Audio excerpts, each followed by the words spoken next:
Welcome back to my channel, YouTubers. If you're a regular on my channel, you've got an idea of what some of my hobbies are. But I also like to make cured meats, things like biltong, jerky, chorizo, salami, Bulgarian leckanka. So I make lots of cured meats. And today I got a fresh rabbit, very fresh rabbit. Okay, and I've never made any cured meats from something like a wild rabbit, wild game. So that's what I'm gonna do. I'm gonna do biltong. I think we're gonna try bunny biltong. All right. Now, ooh, look at how fresh that is. You can see how fresh it is. It's still got the membrane on it. I did the gory bit off film, skinning it, chopping its bits and pieces off, just because it's you know, not everyone can watch that kind of stuff. So this is basically the sort of thing you would get from a butcher's, cleaned up, ready to go. Like I say, look at that membrane. So it's still pretty fresh. There's not a lot of meat on a rabbit. This one's quite a big adult, so it's got some meaty thighs there. There's quite a lot of meat there, and shoulders, front legs, got some. The saddle, there's actually a little bit of meat on the back there, so I'll try and fillet them off. But that's basically going to be a little bit off the saddle. Most of it's on the back legs and a little bit on the front legs. So let me get the meat off the bone, and we'll see how much we've got. I'll weigh it as well. I'll weigh how much meat we get off this bunny, and then after curing we'll see how much it shrunk by. But it's very lean. Rabbit is a very lean meat. So and obviously because it's not a supermarket rabbit, it's a wild rabbit, we shouldn't see too much shrinkage, because you know, some supermarket meats have got, weirdly, a lot of water content. Maybe they do that to make the meat weigh more and you pay more for it, but we get a lot of shrinkage with supermarket meat. So let's see how we get on with biltong bunny. Okay, that's one wild rabbit, dressed rabbit. Yeah, we've got some nice, very lean pieces of rabbit here. That's perfect for a bit of biltong. Yeah, that's going to work out well. Yeah, it's all deboned, ready to go. I have got a little pile here of bits, so they're nice little bits of meat, but they're just way too small for biltong. So I'm just going to fry that up, give that to the dog. I'll try a bit as well. Just get off my fingers, you. Right, these little bits are still okay for biltong. You can still do them. Obviously, they're going to cure quicker than the big bits off the sort of thigh shanks. But yeah, I'll have a little weigh up and see how much we've got here. Right, weighing time. Let's plop it all on. Get off, sticky. Okay.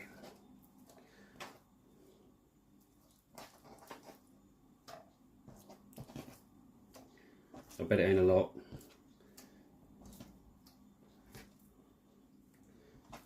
Okay. Right, we've got 368 grams. Yep, 368. Right, time for a little taste test. These are the little bits of rabbit that are too small to cure, to turn into biltong. So I'll just fry them up. A little bit of salt and pepper. Yeah, that's good. That's nice.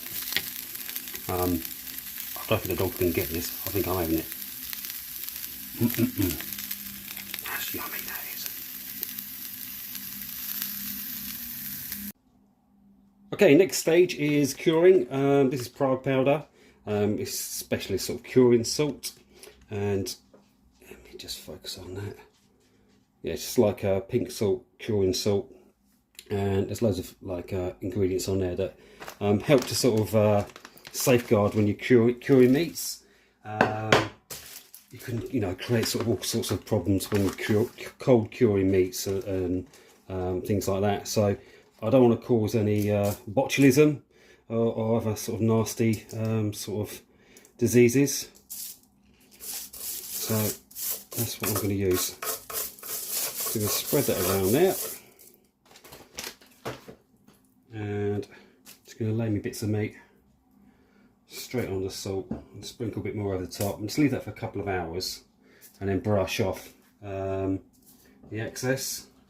I used to put the salt straight into the brine when I soak it in the vinegar, but I found that I was adding salt afterwards because I didn't have enough salt in it. So now if I do this first, the salt gets into the meat a lot better than leaving it in the brine.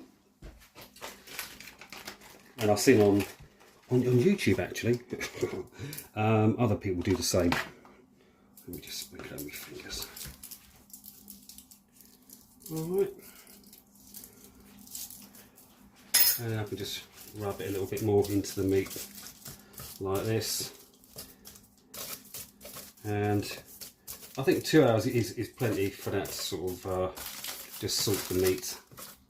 And whilst that's having a couple of hours doing that, I'll show you how I make up my brine mix.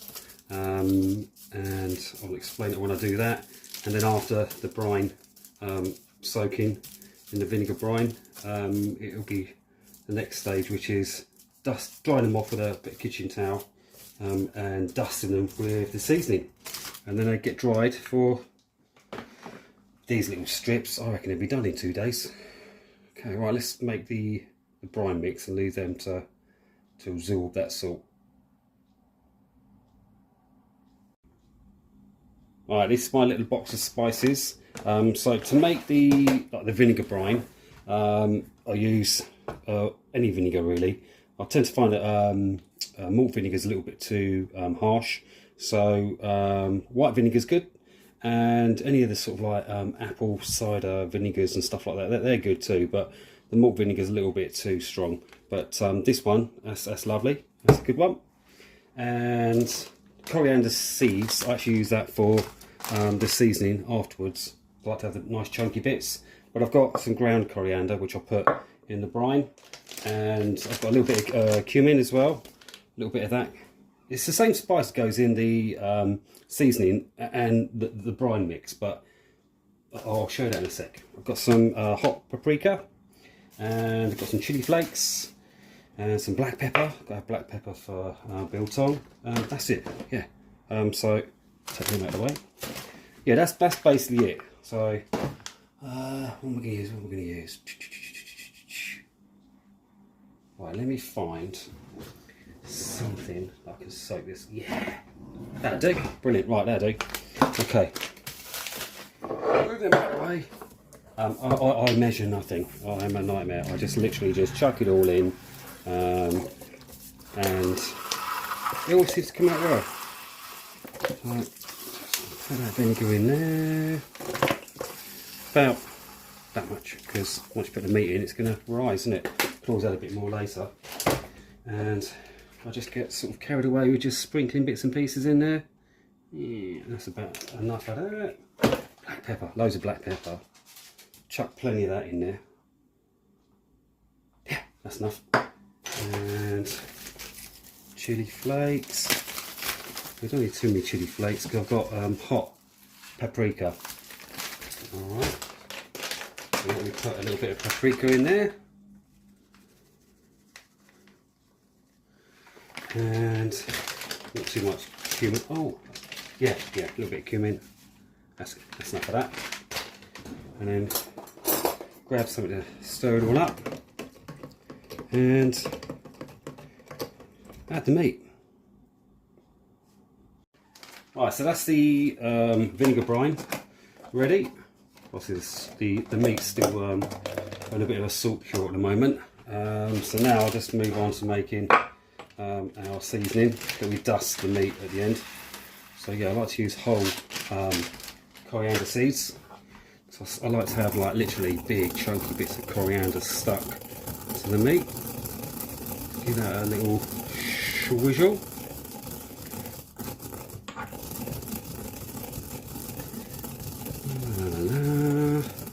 Awesome. Right, that's that bit done. And so again, it's all guesswork here. Bit of cumin, not too much.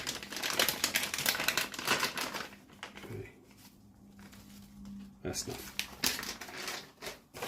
And a nice bit of paprika. And our chili flakes. Ooh, oops, it's going to be a bit hot. Black pepper. And I'll put a bit of the powdered coriander in there as well.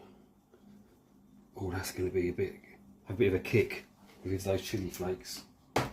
Oh well, never mind. Give a little mix up.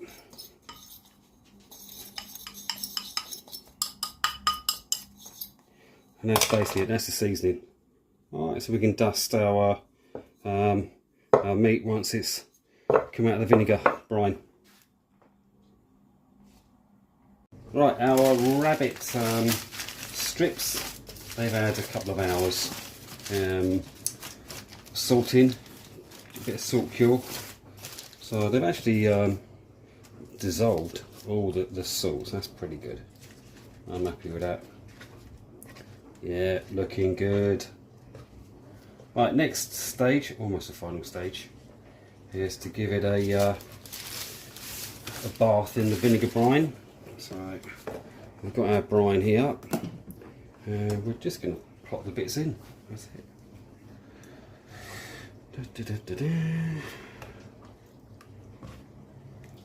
And if it doesn't cover the meat, we can always add a bit more vinegar. But I reckon we've got it just about right. Oh, look at them lovely little fillets there, lovely. Yeah, it's perfect, look at that. Right, it's a little tip for you. Not everyone does this next bit, but dry my hands. Yeah, with some meats it can be a bit tough.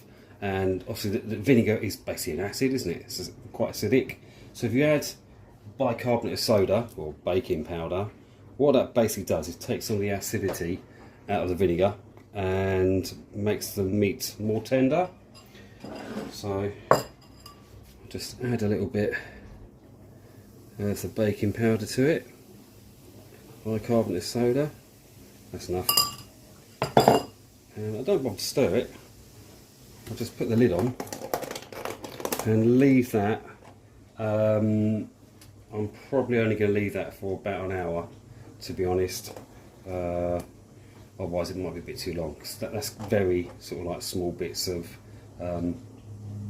meat there, and I don't want it tasting too much of vinegar. So let's leave that for an hour, and then I'll show you what the final stage is before it goes in the curing cabinet.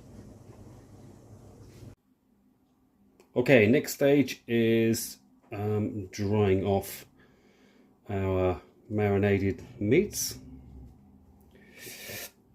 Yeah, they're looking good. Smells good. Hopefully it tastes good. We'll soon find out. Yeah, not the greatest amount of meat off a rabbit, but it's alright.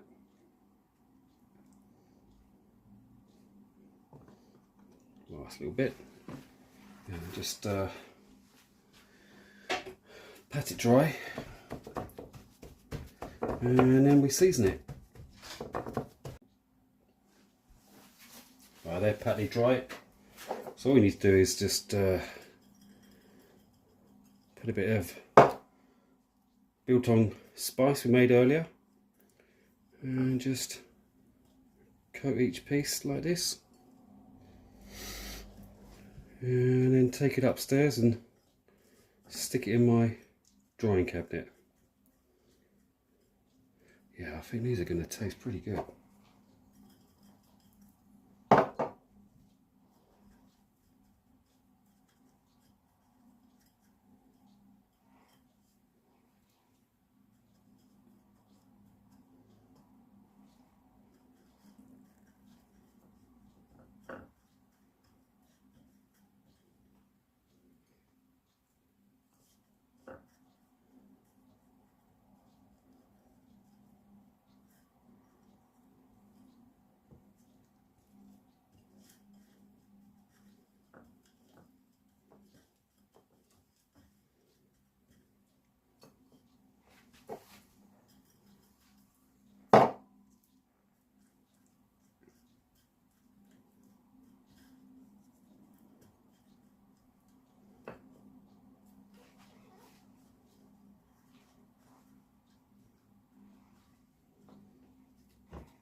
that's it, all done.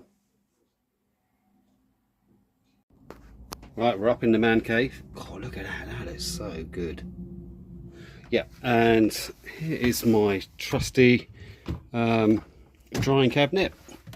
It's a, I should turn the fan off first. It's a warm air cabinet. The idea is that with Biltong, it's warm air, replicated in obviously Africa, and that's my fan, which is basically a one fan up there and another fan underneath there. One's pushing air in, and one is drawing it out through the top. So the light bulb inside the, there's a light bulb inside the tin, and that warms up the tin, gets hot, the warm air rises up, goes through the hanging meat and out the top. So warm air continuously rising through the cabinet, venting out the top there, and then in about, I reckon, 2 days this batch it'll be dry. Right, that's all the rabbit hanging. Probably the smallest batch I've ever cured in my cabinet, but I reckon that's going to be really tender. I'll put the biggest piece at the back because they'll take longer, and then I know once the front ones are done I can pick them off. But I reckon it's all going to be cured in 2 days time. Right, so turn the fan on and I'll check it tomorrow, and then I think it'll be done, like I say, by Tuesday. I was shocked that dried really quickly. I got home from work today, and it was 24 hours, basically 24 hours in my drying cabinet, and I think it's cured, it's done. So we're going to weigh it up and see how much, oops, shrinkage we got. Just zero my scales. Okay, my God, 129 grams. That is a lot of shrinkage. 129 grams. Yeah, that was a bit of a shock how much that shrunk, but the proof is in the eating. Now the bigger bits, not cured all the way through, but because the outside are very dry, and we've got some little bits there, once I chop it all up and I bag it all up, the dryness and the curing seasoning will actually dry out the rest of the biltong. So I'll chop all this lot up and you'll see what I mean.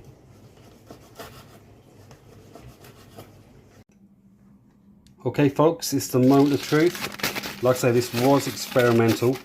I've never made biltong from wild rabbit, but I thought I'd give it a go, and for a first attempt I think it's alright.